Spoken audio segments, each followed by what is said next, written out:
ফের উত্তপ্ত হলো কাশ্মীর। যদিও ভারতীয় সেনারা দুজন পাকিস্তান জঙ্গিকে খতম করে পাকিস্তানকে সরাসরি বার্তা দিলেন যে কোনোভাবেই ভারত কিন্তু পাকিস্তানের এই গতিবিধিকে ভালোভাবে নিচ্ছে না। আজকে সকালে কুপওয়ারা ডিস্ট্রিক্টের যে জঙ্গল এরিয়া, ঠিক সেখান থেকে দুজন জঙ্গি কিন্তু ভারতবর্ষে ঢুকতে চান এবং ভারতীয় সেনার সঙ্গে সংঘাতে জড়িয়ে পড়েন এবং ওপেন ফায়ারিং এ সেই দুই জঙ্গিকে খতম করে ভারতীয় সেনারা কিন্তু বড় ধামাকা দিয়ে দিয়েছেন। পাশাপাশি ভারত এবং এই পাকিস্তান সীমান্ত দিনের পর দিন কিন্তু অশান্ত করার চেষ্টা করা হচ্ছে পাকিস্তান সেনাবাহিনীর পক্ষ থেকে।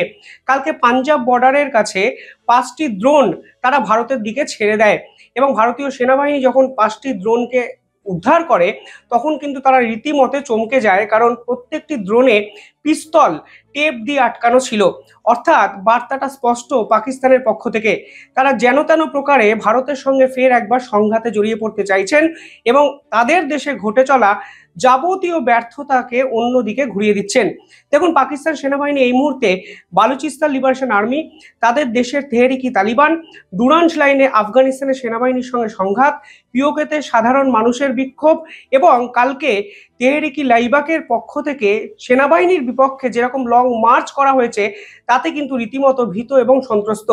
তারা এতটাই বেকায়দায় পড়েছেন যে এই মুহূর্তে ভারতের সঙ্গে যুদ্ধ করে তারা দেশের মানুষের আবেগকে নিয়ে ফের একবার খেলতে চাইছেন।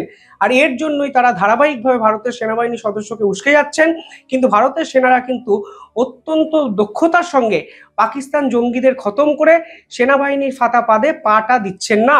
পাশাপাশি কালকে সেনাবাহিনীর ভিতরের এক গুপ্তচরকে কিন্তু আটক করা হলো, যিনি 2016 সাল থেকে সেনাবাহিনীর অত্যন্ত ঘনিষ্ঠ সদস্য ছিলেন, যিনি পাকিস্তানের আইএসআই এর সঙ্গে সরাসরি যোগাযোগ রেখে ভারতের মিলিটারির গতিবিধিকে তাদেরকে জানাতেন। অর্থাৎ সব মিলিয়ে ফের একবার উত্তাল সীমান্ত, উত্তাল কাশ্মীর।